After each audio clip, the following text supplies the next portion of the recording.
అయితే సాంగ్ విషయంలో ఆ స్టెప్స్ కొంచెం బాగా మీమ్స్ కూడా వెళ్ళినట్లున్నాయి కదా, రవితేజ గారు భాగ్యశ్రీ చేసిన స్టెప్స్. అవునండి. సో ఏంటి ఆ మూమెంట్ చెప్పినప్పుడు కొరియోగ్రాఫర్ మీకు ఏమనిపించింది? ఇలాగే మీమ్స్ వెళ్తాయి అనుకున్నాను, వెళ్ళినాయి. హరీష్ గారు, నేను వెంకట్ ఎన్టీవీ సార్. ఆగస్ట్ 15న మీదును ఇటు పూరి గారి సినిమా వస్తుంది. చెప్పే కదా ఇందాక. ఓకే ఓకే, నేను అనేది ఏంటి, పూరి గారు కనుక ఒకసారి మీకు కాల్ చేసి సినిమా పోస్ట్ పోన్ చేసుకోండి అంటే మీరు చేసుకుంటారా? ఏమండి? పూరి గారు కనుక ఆ, ఒక 2 days అంటే ఒక 2 days 3 days కొద్దిగా పోస్ట్ పోన్ చేసుకోండి సినిమా అంటే మీరు చేసుకుంటారా? పూరి గారితో మీకున్న రిలేషన్ కంటే నాకున్న రిలేషన్ ఎక్కువ అండి. సో ఆయన కనుక ఒక విషయాన్ని కాల్ చేసి చెప్తున్నాడంటే అది పర్సనల్గా మా ఇద్దరి మధ్య అవుతుంది. ఆ కాల్ వచ్చింది 90% నాకు తెలిసినట్టు ఆయన అలాంటి కాల్స్ చేయడు ఫస్ట్ ఆఫ్ ఆల్. సో మీరు చాలా బాగా ట్రై చేశారు. నేనేమనుకున్నా అంటే దీన్ని 2 రౌండ్లు పెడదాం అనుకున్నా. ఒకటేమో క్యాజువల్ రౌండ్, ఇంకోటేమో కాంట్రవర్సీ రౌండ్. సో కాంట్రవర్సీ రౌండ్లోకి వెళ్ళినప్పుడు మనం ఈ క్వశ్చన్కి ఆన్సర్ చేస్తాం. అంతే అంటారా? హరీష్ గారు, విశ్వ గారికి అడుగుతున్నాను సార్. హైపోథెటికల్ క్వశ్చన్స్ ఎందుకంటే జరిగాయి. ఇప్పుడు అది ఆయన చేసిన తర్వాత కనుక మేము ఏమైనా చేయకపోతే అలా అనవచ్చు.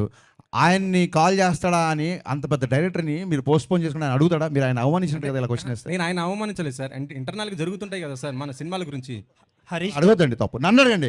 మీరు కనుక పూరి గారిని రిక్వెస్ట్ చేస్తారా నన్ను అడగండి. ఆయన కంటే నాకు చాలా చిన్నోని కూడా నన్ను అడగండి. మీరు ఆయన అడగొద్దండి ప్లీజ్. హరీష్ గారు, విశ్వప్రసాద్ గారు, ఒక్క నిమిషం సార్. విశ్వ గారు, సినిమా గురించి, బిజినెస్ గురించి నిన్న ఒక ట్వీట్ చేశారు కదా.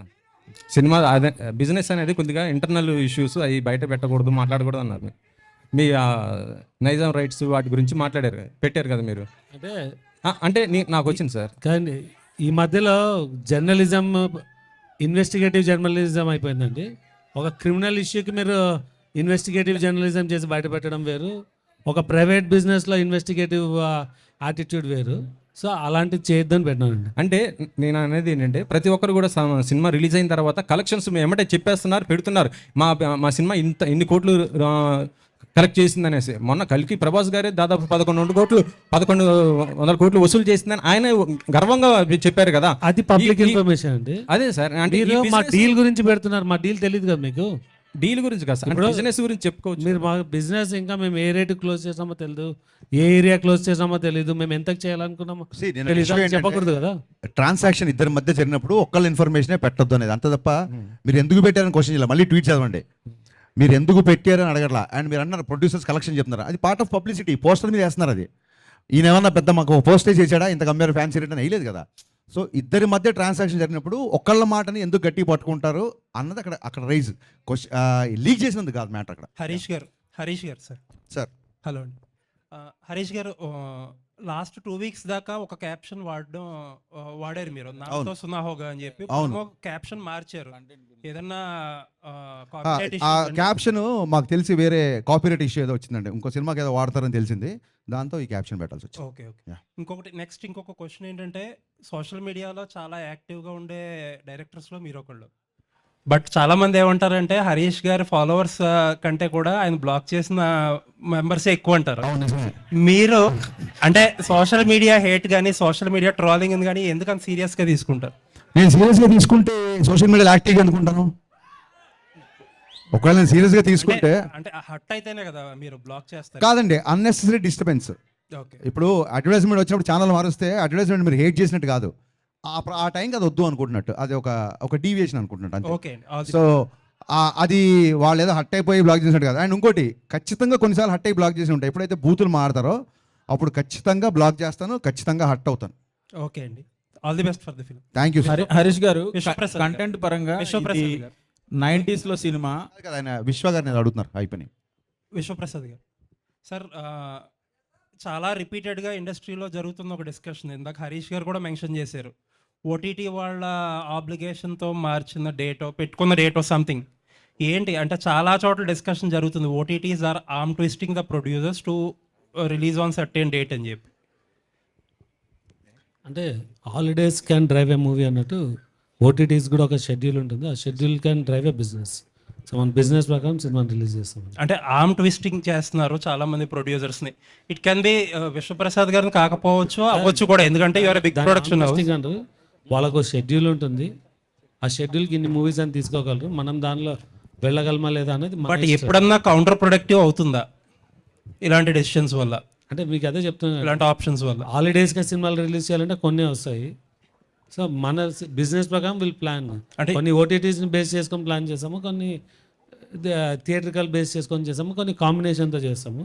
ఇక్కడ ఇది కాంబినేషన్ అండి, హాలిడే డేట్స్ ఓటీటీ రెండు కలిసి రావడం. అంటే మీరు చాలా యాక్టివ్గా ప్రొడ్యూస్ చేసే డైరెక్ట్ ప్రొడ్యూసర్ కాబట్టి నేను అడుగుతున్నా, ప్రొడ్యూసర్స్కి ఇటువంటి ఇంటర్ఫీరెన్స్ అనేది కంఫర్టబుల్గా ఉంటుందా లేదా మోస్ట్ కేసెస్? అంటే మీరు నా గురించి బాగా తెలుసు కదండి, ఆర్మ్ ట్విస్టింగ్ అలో చేస్తానా? నేను అందరూ మోస్ట్ ప్రొడ్యూసర్స్ అన్న, ప్రొడ్యూసర్స్ కంఫర్టబుల్గా ఫీల్ అవుతున్నారా లేదా మీకు? డెఫినెట్గా బిజినెస్లా రన్ అవుతుందండి. ఎవరు ఆర్మ్ ట్విస్ట్ చేసినా బిజినెస్ వర్క్ అవుతుంది. అది two way win win situation ఉండాలి ఆల్వేస్. లుకింగ్ ఫార్వర్డ్ అండి ఫర్ ద ఫిలిం. నిశాంత్ గారు, నాకు ఇందాక మీరు హట్ అవుతున్నారు అంటే నాకు సడన్ గా మీరు ఆ క్వశ్చన్ తో గుర్తొచ్చింది. ఇది మిమ్మల్ని క్వశ్చన్ చేయడం కాదు, లేదా మిమ్మల్ని నిలదీయడం కాదు, but I want always ask this. Yes sir. ఏమైందంటే సుమ గారు ఒకసారి స్నాక్స్ గురించి ఒక కామెంట్ చేసినప్పుడు మీరు ఆవిడ కాదు క్వశ్చన్ వినండి. చాలా మంచి ఆ, సార్, వినండి. మీరు చాలా బాగా అడిగారు. నన్ను ఫినిష్ చేయని. చెప్పండి సార్.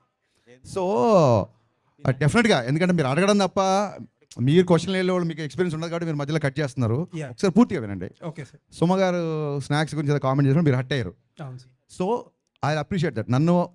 నేను తిన్నప్పుడు కూడా ఎవరైనా అట్లా మాట్లాడితే నేను హట్ అవుతా. మీరు హట్ అవడంలో 200% న్యాయం ఉంది. నేను అనేది వినండి సార్, మళ్ళీ మీరు వినట్లేదు సార్, ఫినిష్ చేసాక మీరు వినట్లేదు సార్. సో ఏంటంటే ఒక చిన్న ఫుడ్ విషయంలో మీరు దీన్ని ఇలా స్నాక్స్లా తినే బదులు భోజనాలు చేసినప్పుడు మీరు హట్ అయ్యారు. అది ఎమోషన్స్తో ఉంటాం సార్, మీరైనా మేమైనా అందరం ఒకటే కదా. అలాంటిది ట్విట్టర్లో కొన్ని కామెంట్స్ ఎలా ఉంటాయంటే పేరెంట్స్ని ట్యాగ్ చేస్తూ లేదా ఇంకోటి బూతులతో ఉంటుంది. సో హట్ అవడం అనేది సహజం, అది మీకు అర్థమైంది అనుకోండి. నెక్స్ట్ థింగ్, ఆ తర్వాత మీరు ఏం చేశారంటే ఆవిడతో మీరు, ఎందుకంటే నాకు ఓన్లీ మీ వీడియోనే చూశాను, మిగతా జర్నలిస్ట్ ఎవరు రియాక్ట్ అయ్యారు లేదా వాళ్ళందరి తరఫున మీరు రియాక్ట్ అయ్యి ఉంటారు. 100% కరెక్ట్. ఆవిడతో సారీ ఏదో చెప్పించారు, ఇట్స్ ఓకే. అది ఆవిడ అలా డే టు డే ఈవెంట్స్ చేస్తుంటారు, రోజుకు 2-3 ఈవెంట్లు కూడా చేస్తుంటారు. పాపం ఆవిడ ఎక్కడో ఆడియన్స్ ఎంటర్టైన్ చేద్దాం అన్న దాంట్లో ఒక మాట దొరికి ఉంటారు, నేను కాదనట్లేదు. ఒక ఆడపిల్లతో సారీ చెప్పించారు, యాక్సెప్టెడ్. కానీ మీ సురేష్ కొండేటి, నాకు మొహమాటం లేదు, సురేష్ కొండేటి ఒక ఆడపిల్లని క్వశ్చన్ చేసినప్పుడు మీరు అతనితో కూడా సారీ చెప్పించాలి కదా. జస్ట్ చెప్పించాం అకౌంటబిలిటీ లేదు. నిశాంత్ గారు అకౌంటబిలిటీ లేదండి. అకౌంటబిలిటీ మీకు కానీ మీకు కానీ ఇంకోళ్ళు కానీ ఎవరికి అకౌంటబిలిటీ లేదు. ఒక ఆడపిల్లని అన్నప్పుడు ఒక ఆడపిల్ల అన్నప్పుడు సారీ చెప్పించారు, నో డౌట్.